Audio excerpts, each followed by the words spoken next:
오늘 우리가 함께 볼 말씀은 마태복음 14장 22절로 33절입니다. 마태복음 14장 22절로 33절입니다.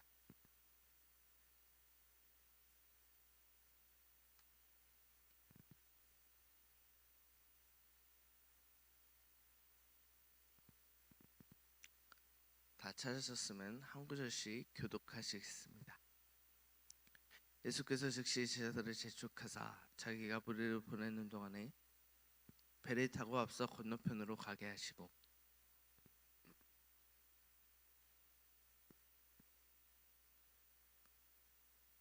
배가 이미 육지에서 술이나 떠나서 바람이 거스름으로 물결로 말미암아 고난을 당하더라.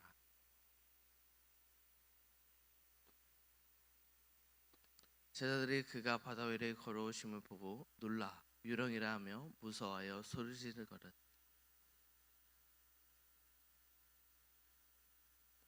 베드로가 대답하여 이르되 주여 만일 주님이시거든 나를 명하사 무리로 오라 하소서 하니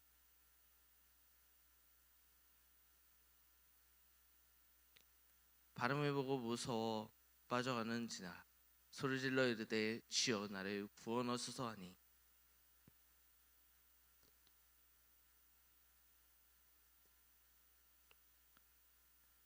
배에 함께 오름에 바람이 그치는지라 배에 있는 사람들이 예수께 절하여 이르되 진실로 하나님의 아들이소이다 하더라.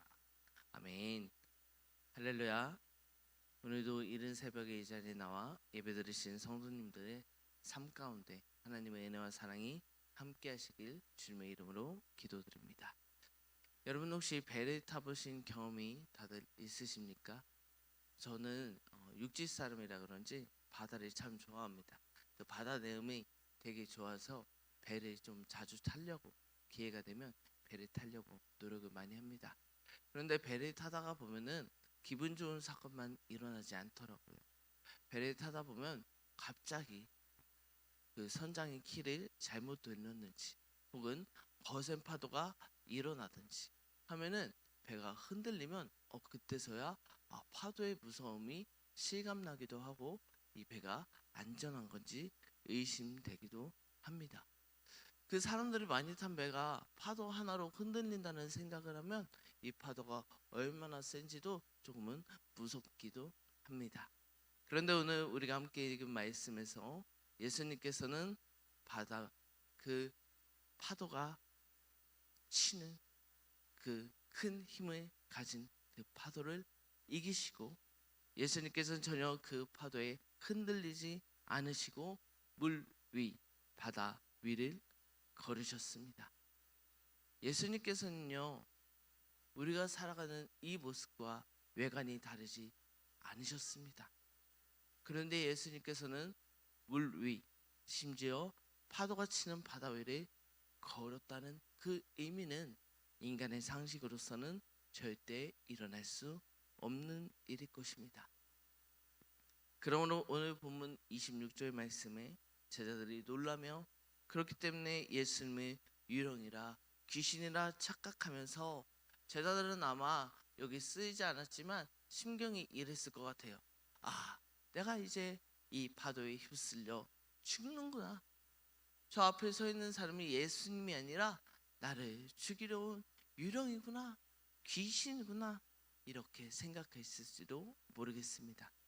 그러니까 예수님께서 빨리 이 제자들에게 나니 두려워하지 말라 이렇게 말씀하셨던 것이죠. 그렇게 어떻게 보면 이 사건은 예수님께서 무리를 걸으심으로 끝날 수 있는 사건입니다. 근데 이때에 베드로가 예수님을 향해 이렇게 말하죠. 주여 만일 주님이시거든 나를 명하사 무리로 오라 하소서라고 말합니다. 그러니까 예수님께서는 어떻게 반응하셨습니까? 29절 말씀에 오라 하시니 베드로가 배 위에 내려 무리를 걸어서 예수께로 가되. 할렐루야. 예수님께서 오라 하시니 베드로가 물 위를 어떻게 했습니까? 네, 걸었습니다. 걸었다고 성경에 기록되어 있죠. 하지만 베드로가 물 위를 걷는 시간은 그리 길지 못했습니다. 왜 그랬습니까? 바람을 보고 또는 파도를 보고 무서워하였기 때문입니다. 그러면 저는 여기서 하나의 질문이 들었습니다. 왜 베드로는 바다 위를 걷기 시작했는데 왜 파도를 보았을까? 왜 무서워하였을까? 베드로는 예수님께서 오라 하시니 갔습니다. 나아갔습니다. 그러나 이내 인간적인 마음이 그의 마음속에 틈탔습니다. 내가 이 바다 위를 걷네? 근데 너무나 무섭네? 호기롭게 아멘, 오라 하시니 아멘이라고 하면서 배에 뛰어들었지만 베드로는 이내 인간적인 생각과 인간적인 마음을 가지고 큰일 났네.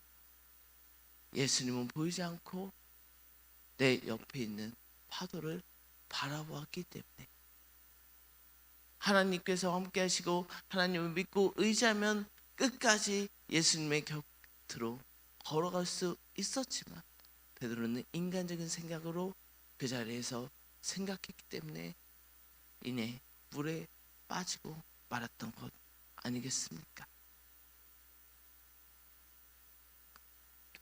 이 모습을 보시고 예수님께서는 어떻게 행동하셨습니까? 직시로 베드로를 일으켜 세우시고 또한 베드로를 데리고 배 위에 올라타셨습니다. 그리고 베드로가 조금 진정되는 것 같으니까 베드로에게 뭐라고 하십니까? 믿음이 작은 자여 왜 의심하느냐? 라고 다그쳤습니다. 여러분, 근데 이것을 베드로의 입장에서 생각해 본다면 베드로는요, 이 말을 듣고 예수님께 삐졌을 것 같습니다. 제가 베드로였으면 삐졌을 것 같아요. 아니 보세요, 지금 내가 바다에 죽다가 일어났는데 예수님은 뭐예요? 괜찮냐? 아이고 정말 나만 믿고 오라니까, 이렇게 말씀하실 수도 있는 것 아닙니까? 그런데 예수님께서는 베드로를 다그치셨습니다. 그렇다면 죄송합니다. 그렇다면 베드로가 왜 예수님 앞에 이런 소리를 들었을까? 저는 이것에 대해서 예수님께서는 편하게 평서어로 제가 방금 이야기한 것처럼 베드로야 괜찮니? 내가 너에게 오라고 했는데 네가 밑에 봤구나, 이렇게라도 이야기할 수 있었는데 왜 예수님께서는 베드로의 믿음을 다그쳤을까? 그리고 또한 이 오늘의 사건이 오늘을 살아가는 저와 여러분들에게는 어떠한 적용점이 있을까? 저는 이 두 가지를 오늘 새벽에 여러분들과 함께 나누고자 합니다. 먼저 첫 번째, 예수님께서 베드로를 다그친 이유, 또한 베드로가 예수님의 말씀을 듣고 오라 말씀하셨을 때 베드로가 내렸던 것처럼 하나님께서, 예수님께서 베드로의 믿음을 다그쳤던 것은요, 무엇일까 하면 저는 오늘 사건만 두고 예수님께서 베드로를 다그치지 않았다라고 생각합니다. 말씀을 보면요, 오늘 사건 이전에 어떤 일이 일어난지 아십니까? 오병이어의 사건이 일어났습니다. 오병이어 사건은 너무나 잘 아는 사건이죠. 그리고 또 요한복음에 의하면 이 오병이어 사건을 통해서 거기에 있는 모든 사람들이 예수님을 왕으로 세우려고 했습니다. 그러니까 예수님께서는 제자들이 이 소리를 듣고 정말 우리 예수님이 세상의 왕이 되려고 하시나 보다 라고 착각할 수 있으니까 예수님께서는 제자들을 먼저 배에 태워서 보내셨던 것이죠. 그리고 예수님께서는 내가 이 세상의 목소리 흔들리지 않게 해달라고 예수님은 제자들을 먼저 보내시고 산에서 기도하셨던 것입니다. 그렇기 때문에 예수님께서는 이 배를 늦게 타신 거고 파도에 일렁이게 파도를 걸으면서 제자들의 배를 쫓으셨던 것이죠. 여러분, 이 말은 무엇일까요? 제자들은요, 이 배를 타기 전에 이미 예수님의 귀한 은혜를 체험했다는 것이, 기적을 봤다라는 것이, 오병이요 정말 말도 안 되는 사건을 예수님께서 일으킨 것을 경험을 미리 했다 이 말입니다. 그런데 상황이 조금 달라지니까 무리를 걸어오시니 예수님을 보고, 예수님께서는 오병이의 사건도 일으키셨으니까 저거는 유령이 아니라 예수님의 형태인 것 같아, 이런 믿음의 신앙의 성숙이 일어나는 것 아닙니까? 그런 믿음을 챙길 수 있는 것 아닐까요? 베드로가 오라, 예수님은 베드로에게 오라고 명하셨을 때 예수님께서는 앞서서 오병이의 사건도 우리에게 보여주셨으니까 내가 예수님을 믿고 의지하면 내가 무리를 걸을 수 있겠구나 라는 믿음이 베드로에게 있을 수 있었던 것 아닐까요? 예수님께서는 베드로에게 그 믿음을 기대하고 계셨던 것입니다. 그러니까 베드로에게 다그치면서 네 믿음이 이것밖에 되지 않느냐라고 이야기하시는 것입니다. 이것을 조금 달리 생각하면 어떻게 됩니까? 저와 여러분들의 삶에 대입해 볼까요? 여러분, 솔직히 우리는 하나님을 어떻게 의지하고 믿습니까? 우리의 삶에 하나님이 역사하셔서 나에게 표적을 보여주시면, 이것만 보여주시면 믿겠나이다, 내가 흔들리지 않는 믿음을 갖겠나이다, 솔직히 우리 이런 고백하지 않습니까? 그런데요 여러분, 그 표적이 유효기간이 있습니다. 제자들의 경우에는 금방 그 하루 저녁에 까먹어버렸습니다. 우리도 마찬가지 아닙니까? 하나님, 내가 이 표적만 보여주시면 주님의 더욱더 믿음으로 나아가겠습니다 라고 고백하고, 어느 정도 그 표적이 다 해결되거나 그 문제가 해결되면 금방 까먹고 내 생각대로 내 뜻대로 살아가는 것이 저와 여러분들 아니겠습니까? 그러니까 베드로처럼 우리는 풍랑을 보고 파도를 보고 내 인생 여기서 끝나는구나, 내 인생 이 풍파에 무너지는구나. 아니요, 예수님께서는 그에 앞서서 우리에게 오병이의 사건을 보이셨다는 것, 우리를 먹이시고 입히시고 살리시고 우리를 함께 하시기 원하신다고 말씀하시는 그 예수님을 우리는 왜 못 바라보고 있는 것입니까? 여러분, 우리가 표적을 구하는 신앙, 그거요 정말 큰 믿음이고, 정말 그 표적대로 모든 일이 일어나면 주님께 너무나 감사한 일이지만 그것이 우리의 믿음의 척도가 될 수가 없고, 그것이 우리의 믿음의 성장이 될 수 없다는 사실을 오늘 이 제자들의 사건을 통해 기억하셨으면 좋겠습니다. 그렇다면 우리는 어떠한 믿음을 가져야 합니까? 우리는 베드로에게 예수님께서 오라 명하실 때 베드로가 바로 그 바다 위에 뛰어들었던 것처럼, 예수님의 그 첫 말씀에 반응했던 것처럼, 우리 또한 그 예수님의 첫사랑, 예수님과 함께한 그 첫 기억, 예수님의 믿음에 순종했던 그 나의 첫 마음을 잊지 말고 세상 풍파 흔들리지 마니하고 오직 나에게 오라 명하시는 예수 그리스도만을 바라볼 수 있는 믿음이 오늘 이 자리에 앉은 저 여러분들에게 있으시기를 주님의 이름으로 기도드립니다. 바로 어제죠, 담임 목사님께서 어떤 설교를 하셨습니까? 일하는 듯한, 일하는 차원의 신앙을 언급하시지 않았습니까? 저는 참 그 얘기를 듣고 저도 그 말씀을 여러 번 묵상하면서 그런 생각을 많이 했습니다. 제가 세상 일을 한 적도 있잖아요. 세상 일이 되게 열심히 했습니다. 아침에 일어나서 저녁까지 열심히 했어요. 근데 제가 단독 목회하면서 조금 제가 해이해졌나 봐요. 제가 좋아하는 목사님, 제가 존경하는 목사님한테 갔더니 그 목사님이 대본에 알아보시고, 너는 세상 일 할 때 9시에 출근해서 저녁 8시에 퇴근했다며. 지금 너 교회에 몇 시간 기도하고 몇 시간 말씀 보고 몇 시간 교회에 있느냐라고 물어보시더라고요.